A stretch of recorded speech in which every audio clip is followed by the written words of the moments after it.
sentados en su escritorio. Así que me da gusto. Y bueno, también me dará gusto cuando estén de vacaciones, aunque nada más den de 2 clases más, o una si quieren y ya. Para que también disfruten allá y no estén allá pensando aquí o aquí pensando allá, así como yo. Así que vamos a trabajar un ratito, ¿ok? Me dicen dónde me quedé, porque tengo una idea, pero no estoy segura.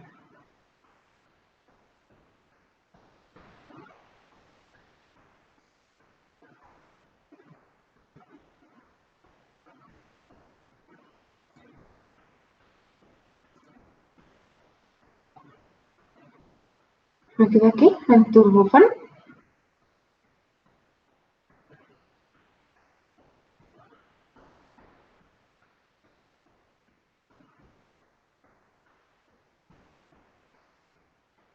TurboShop. Acabé. Empecé con los elementos. No, según yo apenas íbamos empezando TurboShop.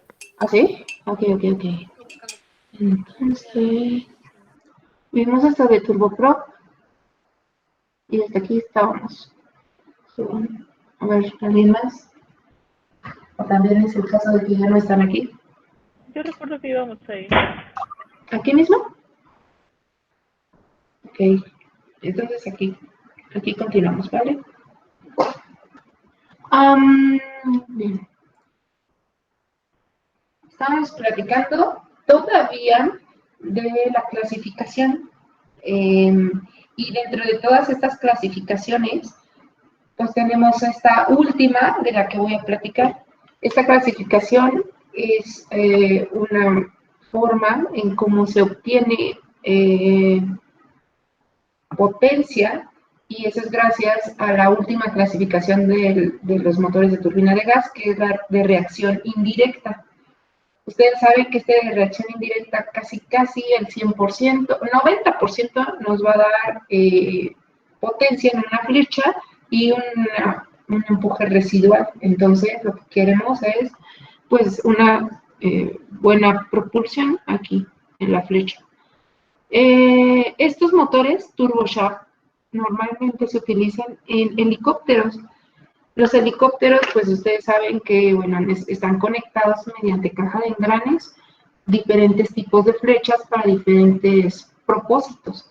Uno de los propósitos que se requieren de primera instancia, a ver si me voy a adelantar tantito, creo que está por acá, es uno que tiene el motor, pasa a la caja de transmisión, uno para el rotor principal, que es uno de los principales, bueno, lo básico, y el rotor de cola, aunque aquí dentro de la caja de transmisión pues hay una derivación para algunos otros elementos, por ejemplo, algún tipo de generador eléctrico, pues para proporcionar la electricidad a la máquina o al helicóptero, y pues igual está conectado a bombas, algunos otros tipos de bombas, por ejemplo, una bomba hidráulica, para proporcionar cierta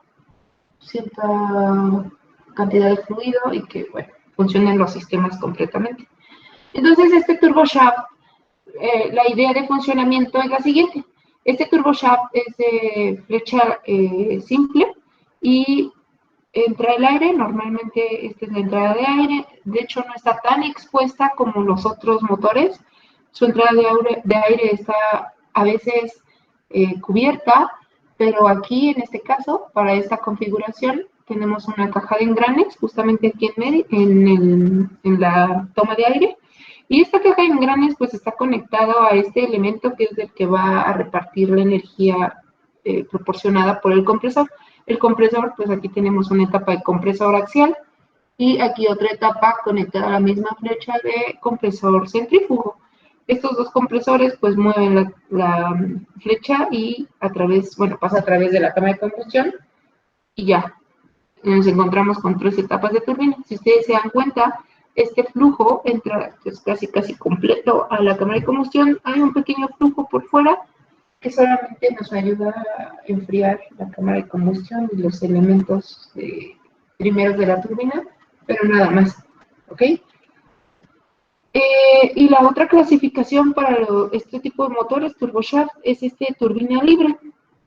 Se dice que la primera parte justamente de la flecha que está unida de los compresor a la primera etapa de turbina se llama generadora de gases. Esta generadora de gases pues está compuesta ya casi como el que les expliqué aquí. Ajá. Pero cuando termina de pasar por la primera etapa, que es la generadora de gases, se encuentra con otra flecha y esta flecha se llama turbina de potencia. Esta flecha está anclada aquí con unas turbinas, se conecta justamente a la caja de engranes y obviamente aquí con todo el elemento que va a dispersar pues, las diferentes potencias a las diferentes flechas, ¿ok? Ay, mamá. Ay, ahí estoy. Ay, Dios. ¿Ok? Entonces, son las dos clasificaciones más comunes para un turboshaft. Los turboshaft, entonces, son para movimiento de helicópteros. Y pues aquí vemos bueno, hay un montón de tipos. Los que van a hacer investigación de este tipo de motores, pues se van a dar cuenta que a veces se utilizan más sistemas por todos los elementos, más si son militares, por todos los elementos que se les pone como aditamento o como opcionales y que al final de cuentas necesitamos algún tipo de cantidad de energía para suministrarles, ¿no? Y que empiecen a funcionar. Si son civiles, pues de todos modos también hay configuraciones en donde el cliente dice, ay, quiero, no sé, algo que ustedes, ¿qué será? Quiero conectar un sistema de sonido, no, pues muy aparatoso, y entonces ese sistema de sonido pues requiere cierta cantidad de energía, entonces se le tiene que hacer todo pues el aditamento. Ay, me distraje. En un segundo. Perdón. Ajá, se le tiene que hacer todo el estudio para hacer las conversiones para que se puedan añadir estos elementos y pues se puedan conectar a los generadores eléctricos. Bueno, eso ya es parte del sistema eléctrico, pero ajá, todo esto tiene que ver porque la potencia es entregada hacia la caja de engranes por el motor. Aquí tenemos una grafiquita en donde se mide la velocidad y la eficiencia. Esta velocidad, pues aquí vemos aquí 4 líneas, 4 gráficas de 4 diferentes configuraciones de motores y nos dice que a ciertas velocidades pues son eficientes estos motores. Por ejemplo, esta azul, que es la más característica, es un turboprop y este turboprop es eficiente, muy eficiente, pero a unas velocidades, no sé, igual de 500 kilómetros por hora. Alcanza su máxima eficiencia y a más velocidades, pues su eficiencia disminuye. Y así vamos jugando con cada una. Por ejemplo, el naranja es un turbofan de alto índice de derivación. Este es un turbojet y no es cierto, este es un turbofan de bajo índice de derivación y este es un turbojet, el rojo.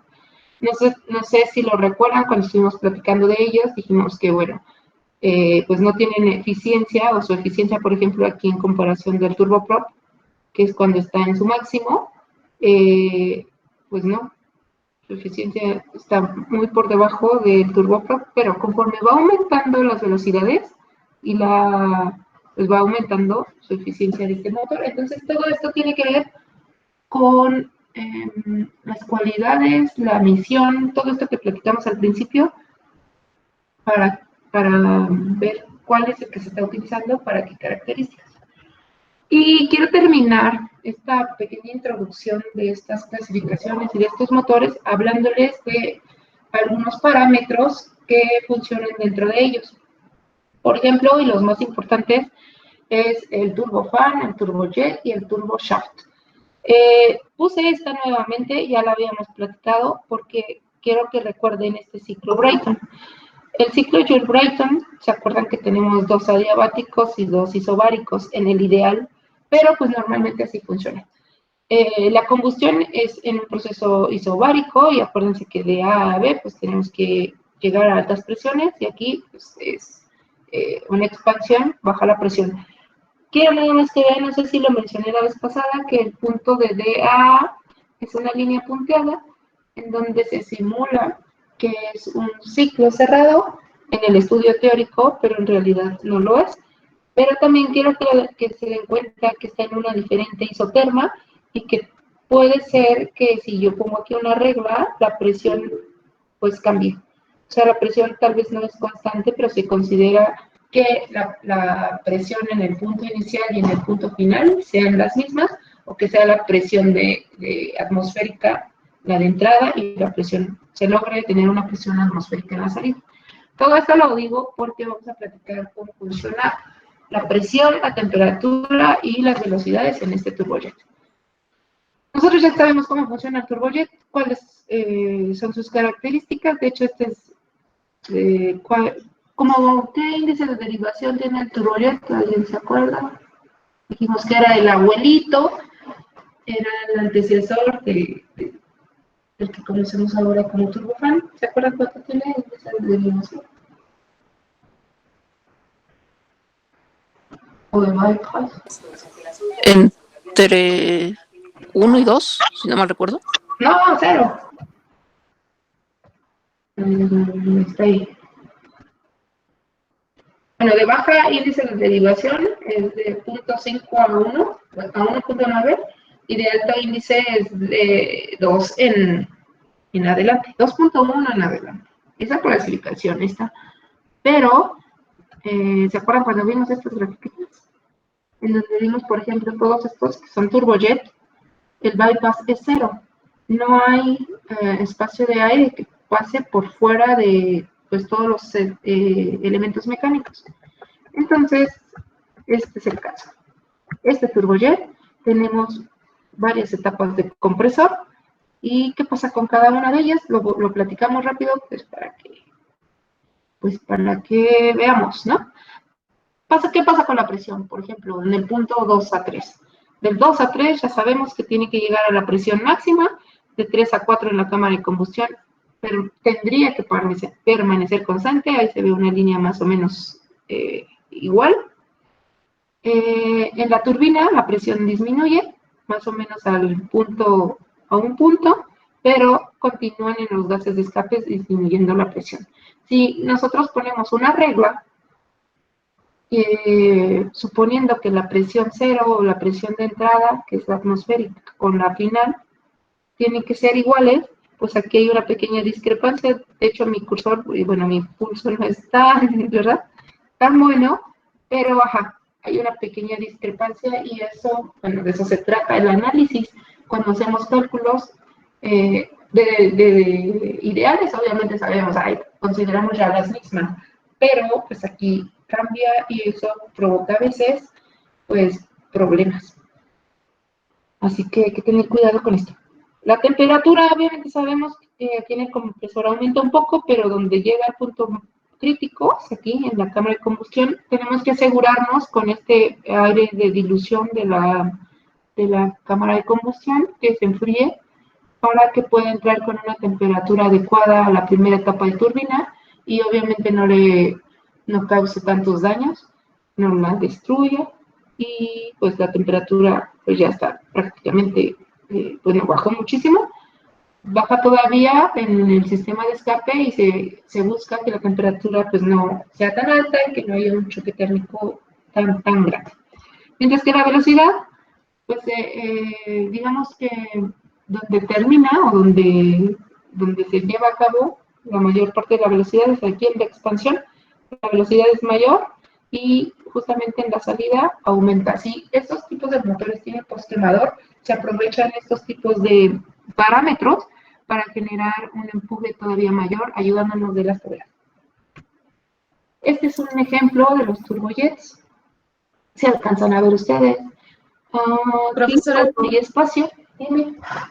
disculpe que la moleste, es que mi compañero Arreola está tratando de entrar. A ver, es que tengo que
Hola, hola.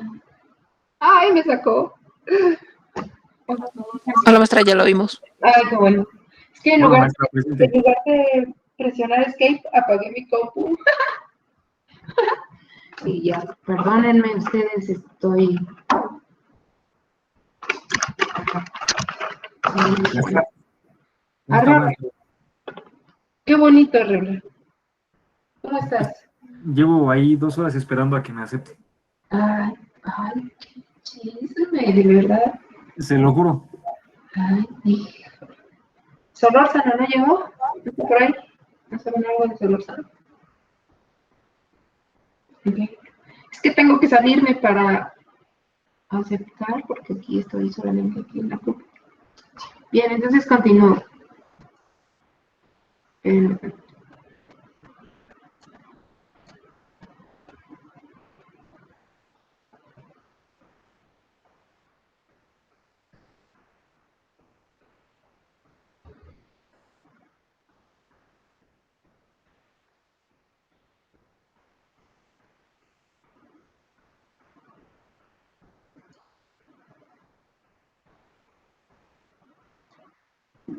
¿Lo pueden ver?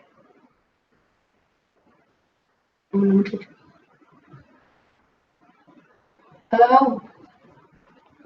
Hola, ¿ves aquí? Me salió otra vez. A ver.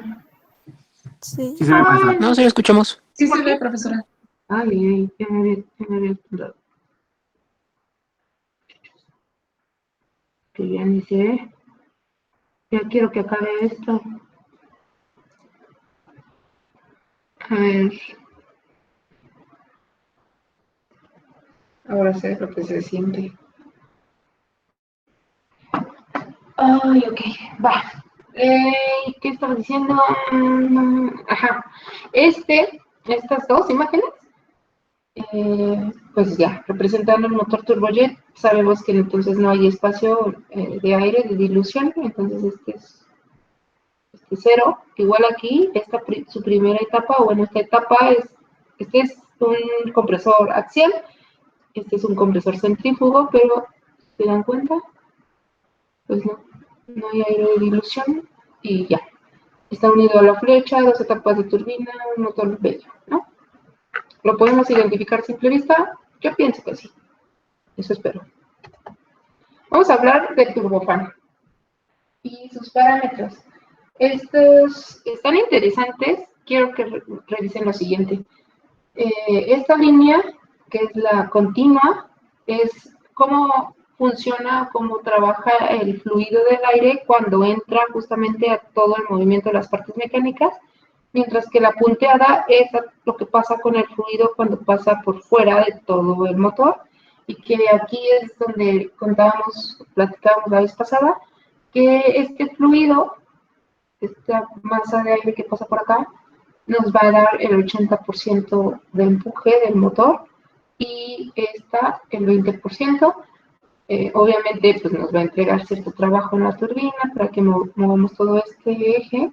Es un trabajo, pues, aquí importante entre estas dos, estos spools, este juego de flujos, estos índices de derivación. Se pone bueno este de los turbofan. ¿Se acuerdan cuando hablábamos de los compresores de baja, de alta, N1, N2? Bueno, turbofan. Vemos cómo funciona. Vamos a ver los continuos, líneas continuas. Hablemos de la presión. Bueno, pues entre la presión ambiente, llega un punto en donde la presión, pues prácticamente permanece constante, aumenta un poquito, sí, pero cuando es de alta presión, en la segunda sección de los compresores, aumenta un punto máximo. Después en la combustión permanece constante, se trata de hacer un proceso constante, pasa a la turbina, se expande o bueno, disminuye la presión y ya. Se busca que la presión inicial y final sean las mismas y aquí hay una pequeña discrepancia, ¿ok? Temperatura, pues ok, pasa el fluido, aumenta en el compresor la temperatura. Acuérdense que cuando un fluido se comprime, tiende a aumentar la temperatura, entonces aumenta, pero no nada comparado con la cámara de combustión, donde tiene un punto crítico. Y en este punto, pues, se busca que antes de que llegue a la primera etapa de la turbina, que justamente es por aquí, pues baje la temperatura. Esta es la turbina de alta, entonces baje la temperatura, baje todavía más para la segunda etapa de la turbina. Y bueno, este choque térmico pues es un poco grande, aunque aquí nosotros sabemos que hay bueno, creo que todavía no lo platico, pero va a haber una mezcla de fluidos porque pues es un flujo caliente y frío y ya, la temperatura se equilibra. Mientras que la velocidad pues, pasa por el compresor, aumenta aquí en la cámara de combustión y se busca que sea una velocidad alta en la salida, justamente aquí en la expansión o en la salida del motor. ¿Qué pasa con la velocidad, temperatura y presión que van por fuera? Llegan a un punto en donde permanecen casi estos valores constantes a través de todo el motor. Y así es como funcionan estos dos flujos a través de este turbofan. Esta es una imagen, creo que entonces podemos diferenciar, este es un turbofan de alto índice de derivación y vemos más o menos sus elementos, los podemos identificar, aquí están. Todos estos es la zona, se dice fría, que es el compresor, aquí está la cámara de combustión, todas estas las turbinas y bueno. Espero los puedan ya más o menos visualizar. La siguiente es el turboshaft. Aquí en el turboshaft, pues ya sabemos que, bueno, aquí, esta que vamos a analizar es esta generadora de gases y la de turbina libre o turbina de potencia. Pasa a pasar más o menos lo mismo con las otras. Obviamente aquí aumenta la presión, se busca que nos ayude el compresor. De hecho, si ustedes ven, este es un centrífugo. Aumenta un punto máximo, constante y disminuye. Aunque fíjense, si se dan cuenta en este turboshaft, las presiones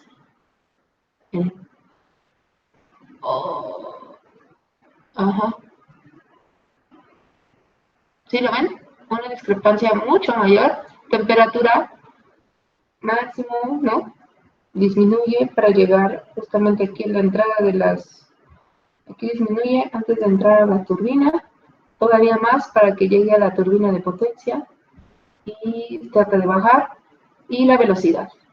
Aquí los parámetros de empuje, acuérdense que son muy, bueno, sí se consideran, pero son muy, realmente no se toman tanto en cuenta porque no queremos empuje. Y de hecho, ahorita les voy a platicar, creo que es el 10% nada más de lo que puede proporcionar de empuje, pero es un empuje es muy pequeño, muy residual. Dice que la potencia desarrollada por el motor, el 82% se va para mover el rotor principal, 10% para mover el rotor de cola, y pues para todos los aditamentos estos que les decía, va un 8% de la potencia del motor. ¿Qué más les tenía que decir de esto? Bueno, aquí es importante platicar un poco rapidísimo. Bueno, no, nada más lo menciono. La caja de transmisión, la caja de engranes, es un elemento importante en este tipo de motor. Si se dan cuenta, estoy platicando de ella desde TurboProp, porque la caja de engranes o esta caja de transmisión lleva un trabajo importante aquí porque hace, por ejemplo, el cambio de velocidad para el rotor principal, que anda girando en un promedio de 270 kilómetros por hora, mientras que la del rotor de cola está en 2700. O sea que aquí aumenta un montón las velocidades de rotación del rotor de cola y entonces va a entregar diferentes, hay un montón de entrega de potencia de la caja de engranes, pues para los diferentes aditamentos que puede contener. Entonces, vale la pena en algún momento cuando tengan tiempo o si a alguien le llama mucho la atención esto, también estudiar ese elemento que es la caja de engranes de los motores.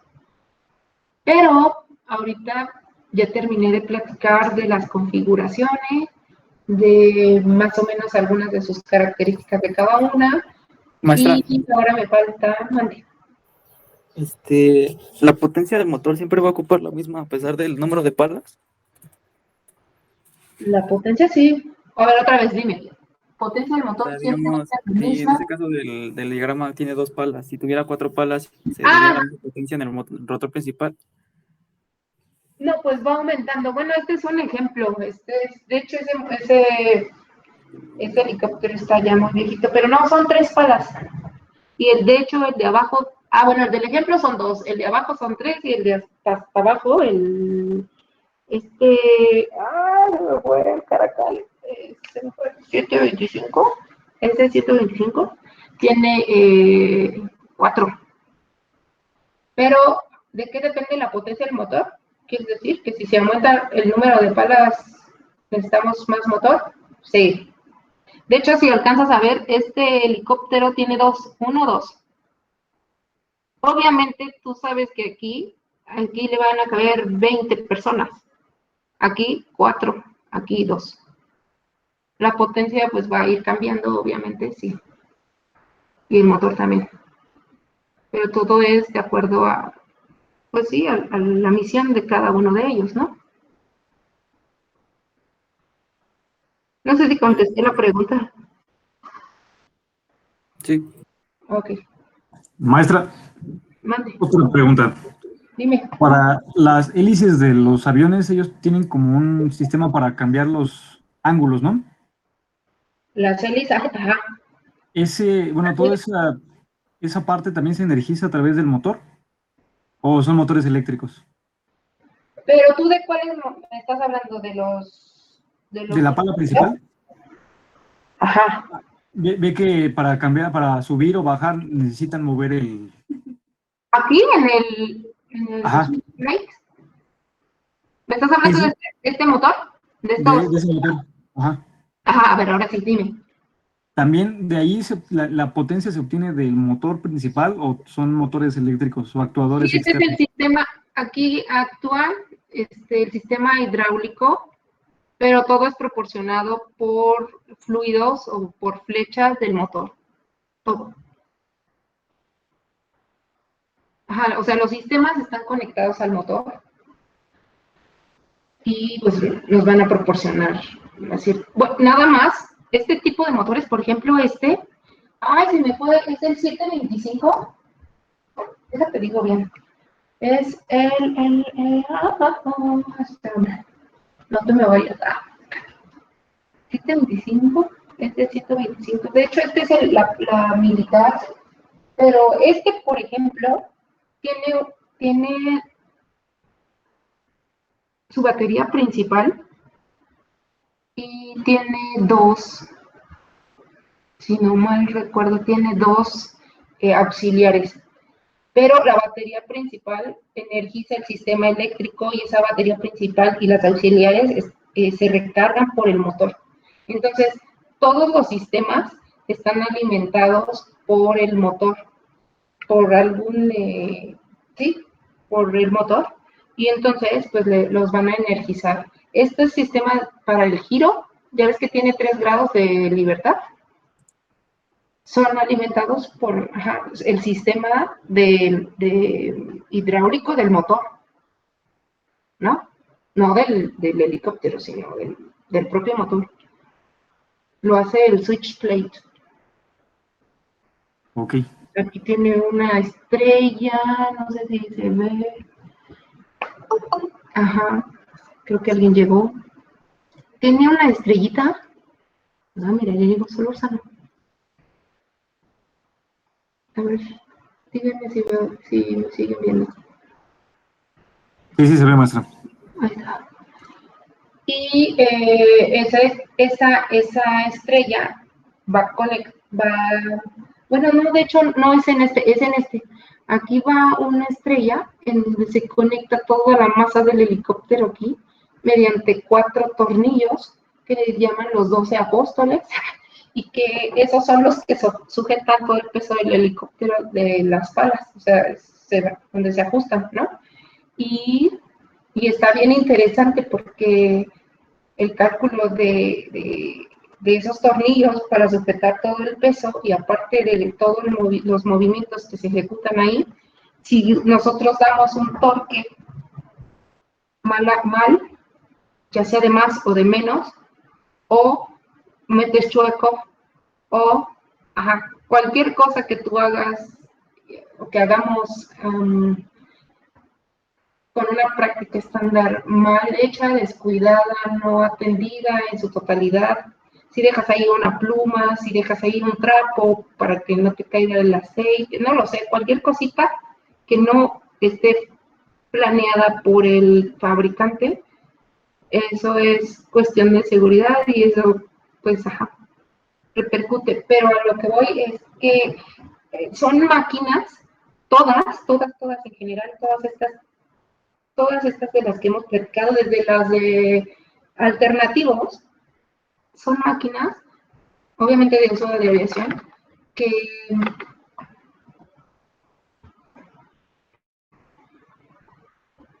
se tiene que tener mucho cuidado cuando se les mete mano. Hay que ser muy conscientes cuando estás trabajando en ellas. He platicado con algunos muchachos que dicen, yo prefiero estar metiéndoles mano, componiéndolos, estando ahí en el taller, haciendo, quitando, poniendo, Y eso, pues, yo creo que todos quisiéramos estar ahí todo el día, pero ese trabajo no es así como que tan fácil. Es un trabajo que se tiene que hacer con mucha conciencia, muy despiertos, tiene que haber mucha comunicación entre los que se está trabajando, porque pareciera que es fácil y a lo mejor sí, pero aunque tengas 30 años de experiencia haciendo lo mismo, tienes que leer las N cantidades de veces que tengas que leer el manual, porque si hay algún cambio por algo, por algún service bulletin o una directiva, y tú piensas que así es como tiene que ser porque lo has hecho 20 años y cambió algo, no, bueno, hay problemas. Así que dar mantenimiento no es así como tan sencillo. Obviamente tampoco es tan difícil, solamente estoy diciendo que se tiene que hacer con conciencia, porque aquí intervienen vidas y nosotros somos personas que ya sabemos leer y tenemos que hacerlo para continuar con el trabajo de mantenimiento de alguno de ellos. Si nosotros nos vamos a dedicar a hacer el diseño, pues nosotros tenemos que buscar, pues un montón. ¿Se acuerdan la primera clase donde nos vimos, donde estuvimos platicando, donde les dije todos los requerimientos? Pues parte de todo eso que platicamos en aquellos ayeres, ahora lo tenemos que traer también acá, porque tiene que ver con eso de todo lo que tiene que cumplir nuestro motor para que pueda volar. Y todos los requisitos por estos señores, reglamentación que deben de cumplir. Los que se dediquen a dar mantenimiento, a hacer diseño, a trabajar en alguna empresa que se dedique a rediseñar, a controlar parámetros, a verificar y dar seguimiento a flotas de algún cliente, alguna aerolínea, no lo sé. Bueno, cada detalle es importante, así que pues no lo dejen como tan a la deriva, porque al final de cuentas esto tiene que ver con vidas. Vidas que ustedes pueden salvar, pueden mejorar rendimientos, pueden ahorrar mucho dinero a la empresa, pueden ayudar a la naturaleza, pueden hacer un montón de cosas para la mejora de esto, de las máquinas térmicas. Ayudar a que la eficiencia aumente estaría padre, porque se consume menos combustible, se contamina menos, viven más las personas que quieres, porque ahorita estamos inmersos en un ambiente tal vez tóxico. Nosotros, pues, ya nos acostumbramos, pero nuestros hijos, nietos, quién sabe, hay que poner nuestro granito en lo que nos toque. Y todo esto va porque quería contarles, bueno, no sé por qué empecé, pero ya les estaba diciendo que ya les platiqué de las cosas así como muy generales. Y ahora voy a platicarles también de los elementos, los que considero más importantes. No hablo de los sistemas, pero pues así en cuestiones generales de cada motor, ¿no? Así que bien, la primera es esta, la entrada de aire. Y ya no sé qué decir, lo voy a leer. La entrada de aire en el motor es usualmente un alojamiento de aleación ligera y normalmente se usa para soportar algunos accesorios. Por ejemplo, ¿cuáles accesorios? Bien, puede ser que tenga filtros, que tenga reductores de ruido, que tenga sensores, que tenga, ¿qué más puede tener? Pues creo que, déjame ver si se me sigue, guardas contra la suciedad, filtros, reductores de ruido, algún tipo de dispositivo antihielo. Bueno, se busca que se caliente un poco esa zona para reducir las formaciones de hielo. Entonces tiene que tener un diseño en donde pues tenga algunas características, pero no todos los motores pueden tener o un filtro o un reductor de ruido o algún tipo de dispositivo. Vamos a ver ahorita qué pasa con cada uno. Los requisitos, pues para una entrada de aire, si ustedes lo van a diseñar, tiene que tener un adecuado suministro de aire atmosférico y una mínima pérdida de energía. O sea, que no haya tanto, que no esté tan rebuscada la entrada, que no sean rugosas, que no se pierda la continuidad del flujo, que entre lo más laminar que se pueda, para que pues permita la entrada del aire correctamente hacia el compresor. De proveer en todos los rangos de operación de avión lo siguiente. La eficiencia del compresor depende del flujo de aire que recibe y el diseño de la entrada de aire es vital para cualquier tipo de flujos. Laminar o menos turbulento y para garantizar un buen rendimiento del motor. La entrada de aire debe ser eficaz para todas las velocidades y ángulos de ataque y para evitar la pérdida en el compresor. O sea que la entrada de aire va a depender de la forma, va a depender de la configuración o de la característica que queramos para nuestro motor. Y ahorita hablemos, bueno, por ejemplo, esta imagen, esta entrada de aire tiene aquí unos sensores. Estos sensores son sensores de temperatura y estos sensores pues ayudan, de hecho son varios, ayudan a mantener informado al piloto si hay temperaturas bajas, si hay formación de hielo. Entonces algunos tienen este tipo de sensores. Hablemos del turbojet. Y el turbojet está diseñada su entrada de aire para transformar la energía cinética del aire en presión. El rango de recuperación varía con respecto al número de Mach y en algunos casos la geometría variable de la entrada es usada para aceptar el flujo de aire a diferentes condiciones de vuelo. No todas las entradas de los turbojets son así, ahorita vamos a ver algunas. La posición del cono, este que está aquí, va a alterar la geometría de entrada de aire con la finalidad de adaptar el flujo a condiciones de vuelo. ¿Se acuerdan que, por ejemplo, en el Ramjet teníamos un cono en donde aquí obviamente estaba como más largo y aquí en este tipo de motor se insertaba el turbojet? Bien, pues entonces van a depender del tipo de motor, la entrada de aire. Estos por ahí, miren, esta que tengo aquí es una entrada de aire de un turbofan. Y pues esta turbofan nosotros lo identificamos porque es una entrada como muy amplia, como que da la bienvenida al viento, a las masas de aire y obviamente pues lo identificas rápido. Este conito que está ahí, en este tipo de motores, se les suele poner este espiral que indica dos cosas, o bueno, sirve para dos cosas. Una es la dirección del giro, obviamente de un lado va hacia un sentido y en el otro hacia el otro, para anular la torca.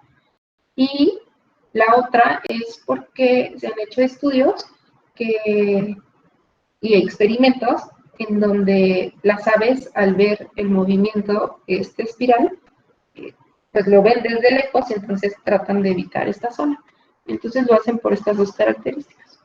Pero hablemos de estas entradas de aire. Este es un video, pero no funciona. Sí funciona. Mientras les estoy platicando, en estas entradas de aire, por ejemplo, ese es que es un turbofan, y que estamos hablando de los espiral, aquí se hacen varias pruebas.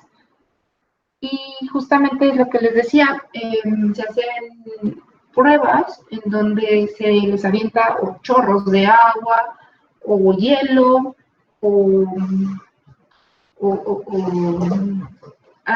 pues he visto experimentos en donde avientan masas, como si fuesen pollos, por ejemplo, y obviamente supongo que están así ya congelados, ¿no? Y ven cómo funciona el motor en esos bancos de pruebas. Esa es la entrada de aire de los turbofan. Este es otro tipo de entrada de aire. Si ustedes lo alcanzan a ver, es de un turbojet. Se busca que la entrada de aire sea o tenga, de acuerdo al diseño, esta sección. Y esta sección es, no sé si se acuerdan, de las toberas de Laval. La tobera de Laval tiene como característica pues que aumente la velocidad después de esta área, que aquí según, de acuerdo a esta sección, se alcanza una velocidad como de Mach 1. Entonces aquí va aumentando la velocidad y esto ayuda a tener una mayor cantidad de flujo hacia el compresor y pues que haya una succión aquí. Este es otro tipo de entrada de aire, por ejemplo, esta es la del Concorde.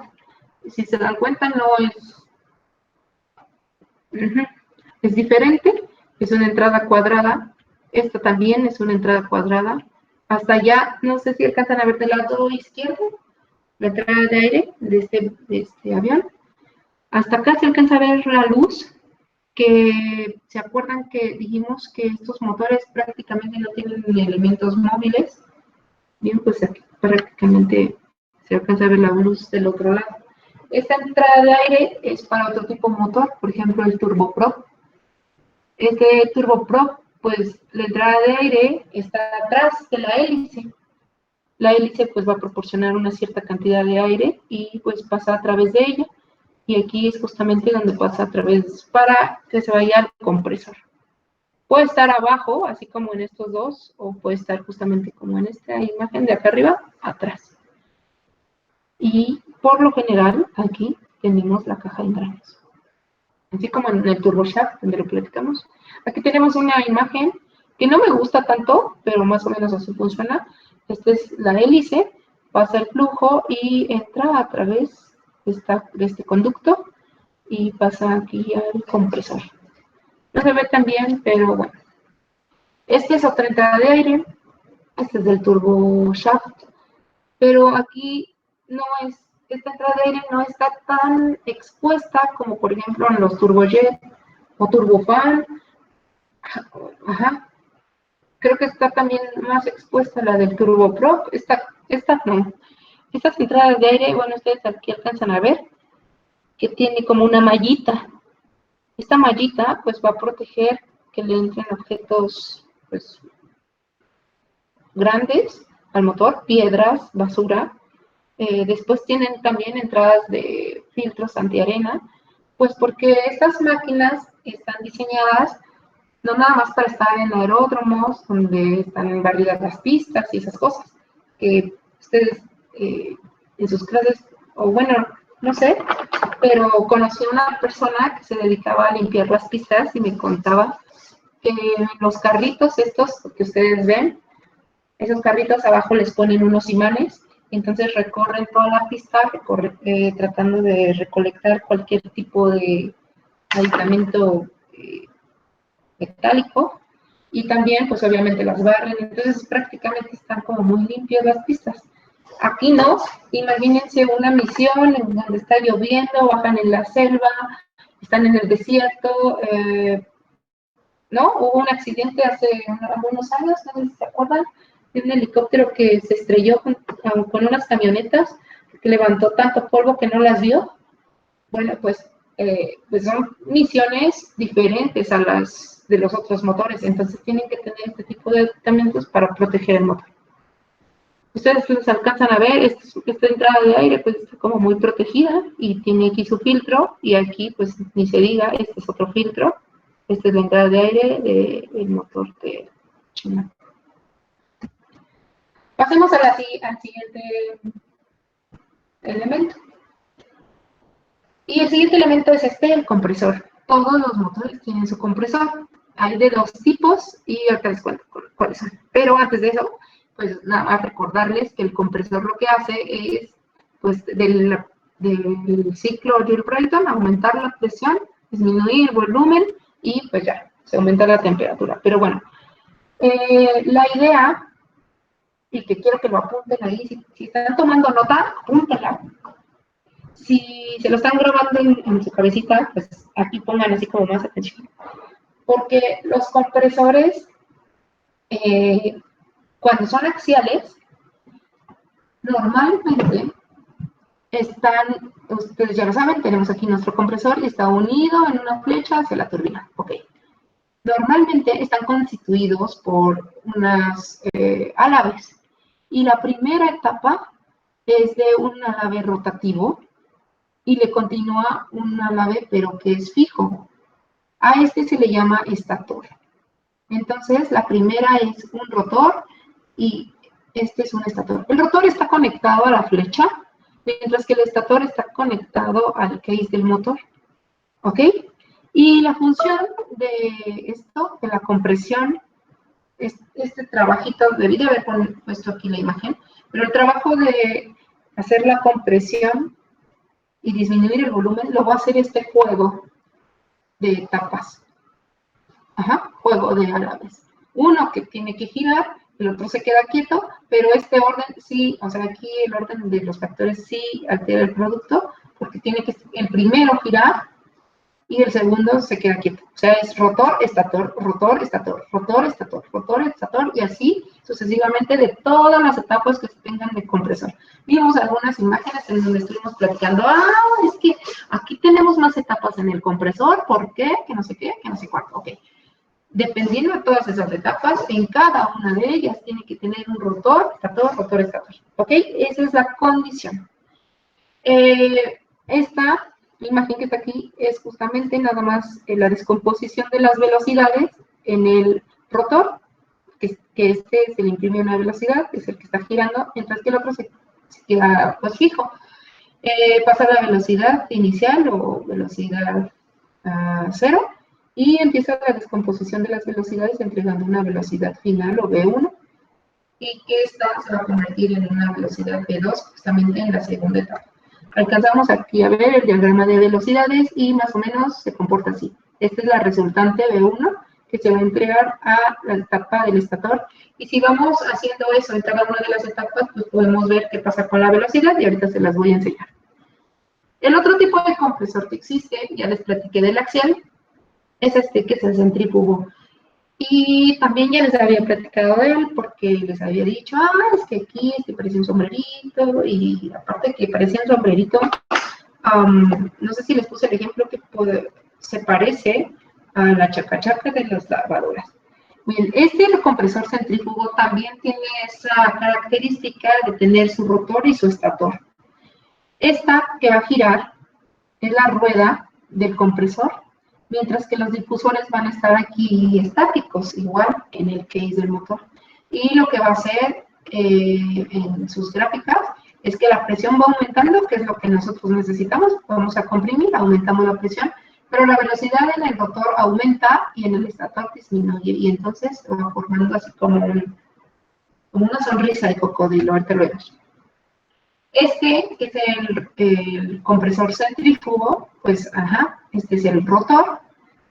Estos son los estatores que van a estar fijos y justamente como va a tener una componente radial aquí en el flujo de aire, pues lo va a mandar justamente a este estator o difusor y cada una de ellas pues lo manda a su correspondiente cámara de combustión. ¿Ok? Esta es donde fluye el aire para enviarlo a la cámara de combustión.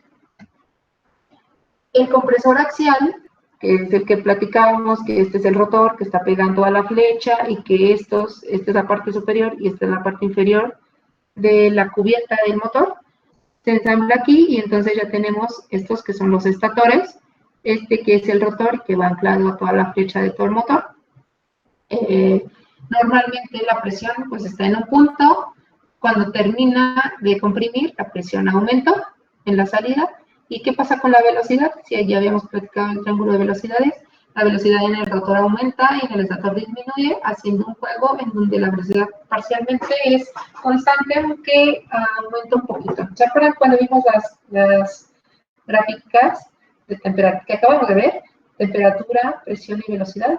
Bien, pues ahí ya nos platican que prácticamente estaba constante. Este es una etapa de un compresor, pero este es estator.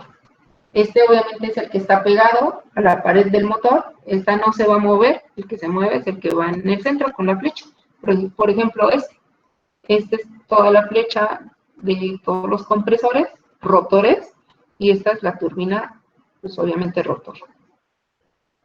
Y aquí tenemos ya el ensamble de un motor. ¿Quién me podría decir qué tipo de motor será este? ¿Quién sabe, verdad?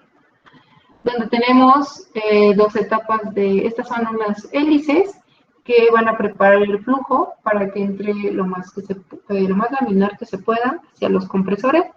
Pasan las etapas de compresores, este es rotor, este es su flecha, estas son las turbinas, y bueno, pues no se alcanzan a ver los estatores, pero, ojalá tenga una imagen en los de acá, en donde podemos visualizarlo. Creo que no. Y tengo que buscarla. A ver, a lo mejor aquí. A ver. No sé si lo ven. Pero estas que están aquí, bueno, esta es una rotor, ¿sí lo ven? Este se está girando, esta es la flecha, pero aquí, pegado a este case, aquí está una paredcita, este sería su estator, estator, estator, estator, estator, estator, estator, estator. Estator, estator, estator, estator, estator, estator. Trataré de buscar una imagen como más clara, porque sí me falta. Para que sea como más claro. Entonces, esa es la idea. Apúntenle, rotor, estator. Ahora platiquemos de la cámara de combustión. 17:30, ¿qué hora me tengo que ir? Ay, creo que ya se me acabó. ¿Siguen ahí? ¡Oh, muchachos! Hola. Sí, se ve. Sí, aquí Digo, seguimos. maestra. Ay, es que son todas las 6. Bueno, sí, estoy bien. Perdón, es que como nada más no, disculpen. Ya me había asustado, pensé que ya me había pasado y que ya no estaba. Ok, voy a continuar. No sean malditos. Ustedes que ven la hora más seguido que yo, avísenme como 5 minutos antes de las 6. Porque si no, me van a ver. Ok, hablemos de la cámara de combustión.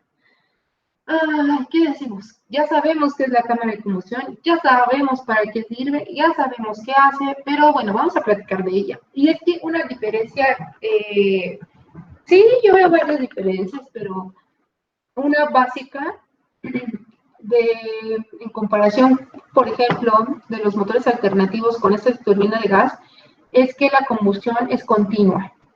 No hay, intermitencia. No enciende por una chispa y enciende y apaga. No. Aquí es continua la llama. Entonces, pues todo el tiempo se está quemando combustible.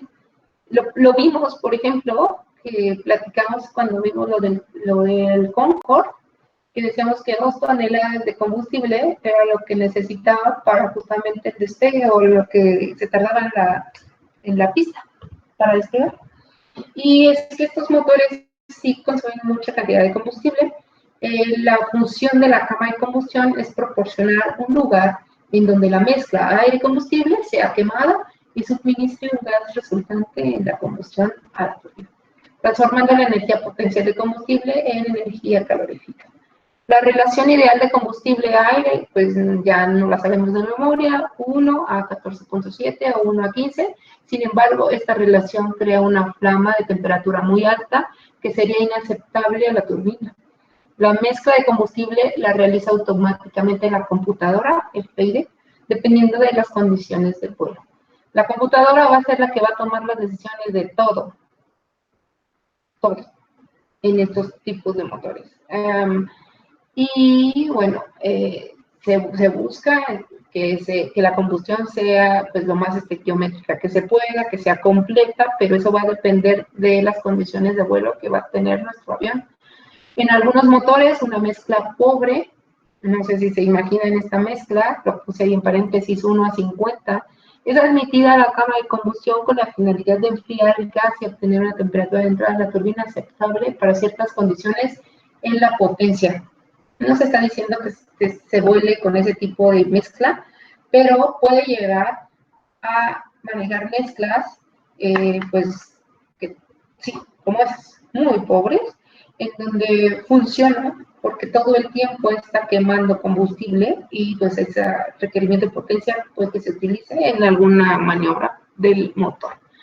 Normalmente se busca en la cámara de combustión o la temperatura en el punto 2 y en el punto 3 aumenta, ya lo sabemos, la presión permanece constante y el flujo másico o la cantidad de masa es igual a Q, que es el combustible entre el gasto o el flujo más, sí, el gasto de aire, la cantidad de aire, que es G. La combustión se realiza en un recinto que está diseñado para asegurar un flujo de combustión y dilución del aire, la pulverización del combustible y la expansión del gas hacia la turbina. Digamos que esto es lo que tiene que hacer la cama de combustión. ¿Qué es la dilución del aire? La dilución del aire es cuando les platico que hay un flujo de aire que pasa por fuera de la cama de combustión.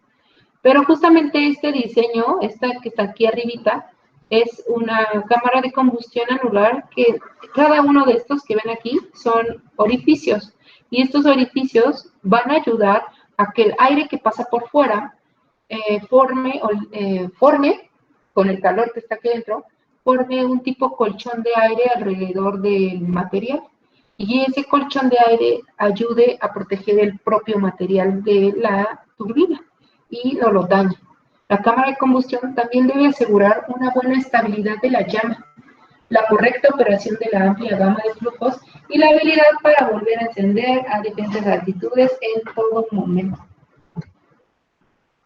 Hay muchos tipos de cámaras de combustión, pero lo que se tiene que asegurar es que se queme todo el combustible y uno de los formas es mediante el diseño procurar que la combustión genere un pequeño remolino y que ese remolino lo que se busca es que se queme todo el combustible y pues genere más energía pues para mandarla al final a la turbina. La combustión tiene 3 factores importantes. 1 es el tiempo necesario para obtener la reacción química. 2 es la temperatura para mantener la flama. 3 es la pulverización del combustible para una rápida homogenización de la mezcla. ¿Cómo son las características de la combustión? Bueno, desde el punto de vista químico, la combustión de reacción y oxidación, que ustedes ya platicaron aquí mucho tiempo, del hidrocarburo con el queroseno, se tiene que buscar que tenga un balance estequiométrico y que la mezcla sea lo más ideal que se pueda, 1 a 15. Y ya dije que esto puede cambiar y que lo va a definir la computadora de acuerdo a las condiciones de requerimiento de potencia. Y desde el punto de vista físico, para la combustión se debe considerar que cómo es o cuál es la velocidad de propagación de la flama, el tiempo de estadía de la flama en la cámara de combustión y las diversas limitaciones físicas de los materiales. Entonces, Creo que hemos platicado de algunas cosas de estas, por ejemplo, las limitaciones físicas de los materiales, y esto puede solucionarse con la dilución, que nos ayuda a mantener una cámara de combustión, voy a decirlo, protegida, con, ¿no? Tantito. Obviamente no lo toquen, ¿verdad? Pero, se busca que no dañe el material de la cámara de combustión. La velocidad de propagación de la flama va a variar con la cantidad de combustible utilizado y la temperatura. La flama es estable cuando en un punto dado la velocidad de combustión es igual a la velocidad de flujo de los gases quemados, y el tiempo que va a estar ahí, el tiempo de permanencia, va a variar con respecto a la presión y la temperatura del combustible, y se dice en la bibliografía que normalmente es de 2 milésimas de segundo. Y entonces se puede hacer una grafiquita en donde tenemos el tiempo y esta que es la riqueza estequiométrica, y una grafiquita en donde tenemos qué tan estable puede ser nuestra llama.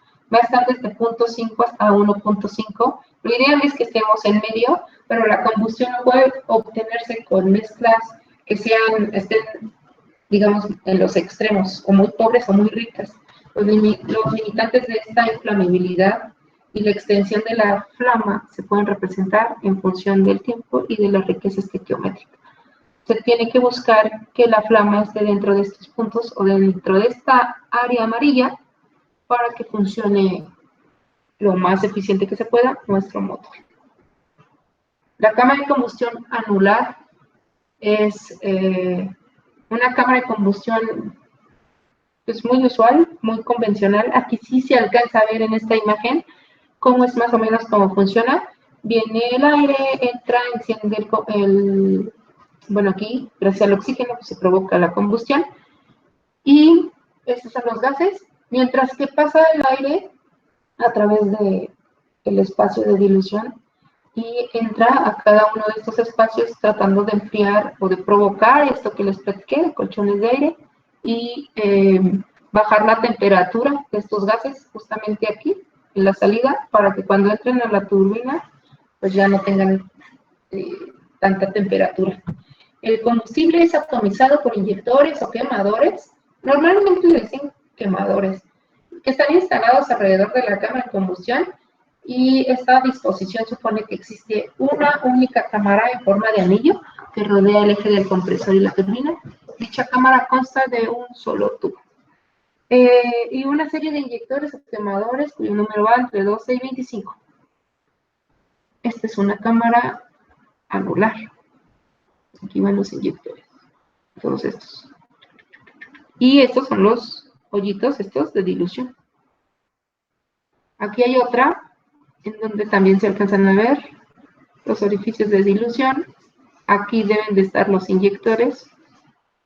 Esta es una cámara, no sé si, yo pienso que alguno de ustedes ya la estuvo estudiando, pero esta cámara es de flujo reverso. Esta cámara de combustión se utiliza mucho en los motores que por diseño tienden a ser más compactos. ¿Se acuerdan de los motores turbojet? Esos motores ocupan mucho espacio, son muy largos y pues tienen un montón de etapas de turbina, un montón de etapas de compresor, su cámara de combustión, sus turbinas. Estos, no sé si los alcanzan a ver, todo esto es el motor. Aquí está el compresor, pasa el aire por esta cámara de combustión, que es de flujo reverso o de codo, y entonces aquí está el ya manda los gases a la turbina. Esta es la turbina. Y esto aquí es el motor. Estos motores, pues, a veces son complejos para el mantenimiento porque son muy pequeñitos y pues no alcanza tu mano para meter y así desatornillar y pero pues ahorran mucho peso y pues mucho espacio, ¿no? Más porque este compresor centrífugo es muy, muy eficiente. Obviamente aquí la cámara de combustión pues tiene su aire de dilución, y aquí está otro ejemplo de esta cámara de combustión de tipo codo o cámara de combustión de reversa. Y aquí ya se ve mejor, ¿no? Este es el compresor, manda el aire, y ya después pasa a las turbinas. Ellos se dan cuenta que es muy pequeñito. Este, por ejemplo, tiene 2 compresores. Tiene por acá. ¿Este qué tipo de motores? Por ejemplo, ya dice aquí. Olvídenlo. Ajá. Esta es la caja de engranes. Pasa el aire. Ajá, un turboprop. Y pasa por 2 compresores. Ajá, tiene su cámara de combustión de codo o de reversa y ya. Es compacto. Aquí ya tenemos otro tipo de cámara de combustión. Esta es la dual. Y pues nada, está separada por 2 áreas. Dice que se utiliza para optimizar el proceso de combustión y reducir la emisión de contaminantes. Eso mismo pasa con la anular. Esta. Ay, no conecto nada. ¿Dónde la dejé? Esta. De tubo anular, estas. De hecho, tengo que modificar aquí para ponerla bien. Y pasemos al último elemento. Ay, bueno, creo que se me olvidó decir algo rápido. Estos, pues obviamente ya saben, tienen sus de dilución, pero aquí, obviamente, esta es la cámara y tiene el fluido de derecha a izquierda. No. De izquierda a derecha, o sea, en este sentido. Aquí, por acá. Esto que está aquí es la primera etapa de la turbina. Me gustaría que lo vieran bien, a ver si lo alcanzan a visualizar, porque ahorita viene el elemento casi último del que quiero platicar. La turbina. Y la turbina ya la visualizan, ya saben cómo funciona, obviamente está anclada mediante un eje al compresor, bla, bla, bla, bla, bla, bla. Ok. Bueno, la característica de la turbina y del compresor, estamos en el punto 3 y vamos al punto 4. En el punto 3 queremos disminuir la presión, aumentar el volumen. Casi lo contrario al compresor. Bien, pues entonces lo que va a pasar es que voy a poner en sentido contrario los álabes de la turbina con respecto al compresor. Si en el compresor teníamos teníamos rotor-estator, aquí vamos a tener estator-rotor. Y así es como funciona. Primero tenemos una etapa de estator y después rotor. Estator, rotor. ¡Ay, Dios! Ajá. Primero está estator, rotor, mientras que en turbina teníamos rotor, estator, rotor, estator. ¿Sí lo ven? ¿Se acuerdan de eso? Grábenselo, por favor. Sí. Por favor, métanlo. Ahí hay un apartado, un archivo, díganme, ok, es el inverso, así funciona bien. Una vez que queda esto claro, pues entonces sabemos que esta primera etapa,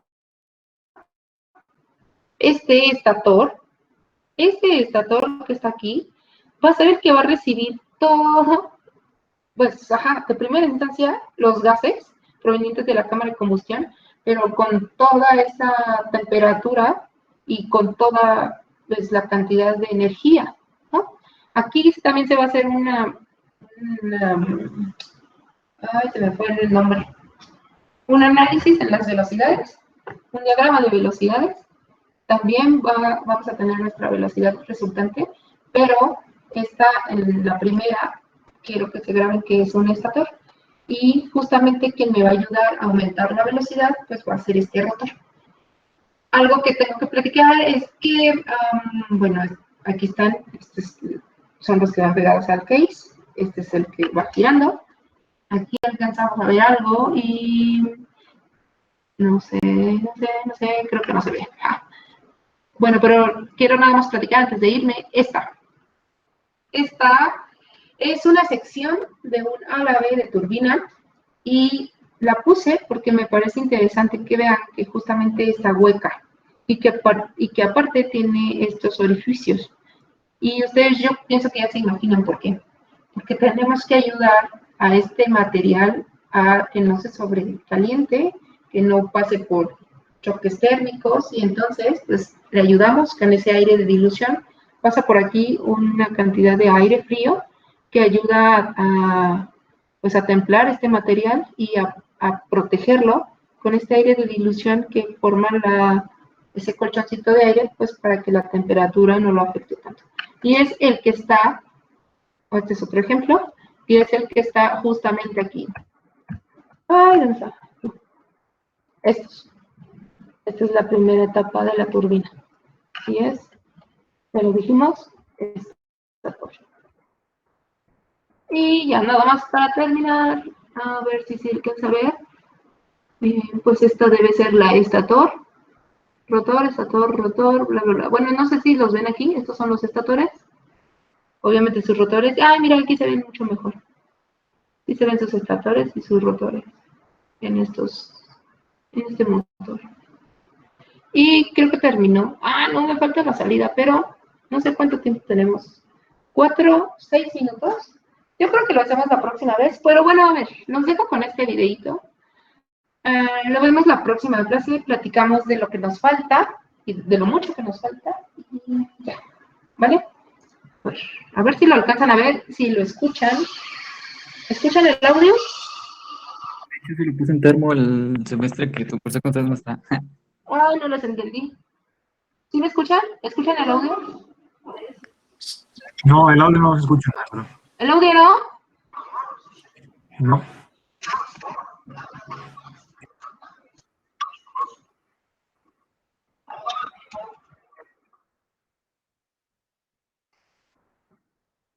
A ver, ¿cómo? Otra vez, es que no te escuché. Ah, perfecto, perfecto. Sí, sí, lo vemos mañana. Va, gracias. Entonces, ajá, si no hay dudas. Profesora, ¿yo me puedo quedar al último, por favor? Ajá, sí está bien. Yo también, profesora. No sé si se puede. Ok, sale pues. Entonces vámonos. Nos vemos mañana. Primero Dios, cuídense mucho, que estén muy bien. Bonita tarde. Bye, bye. Gracias.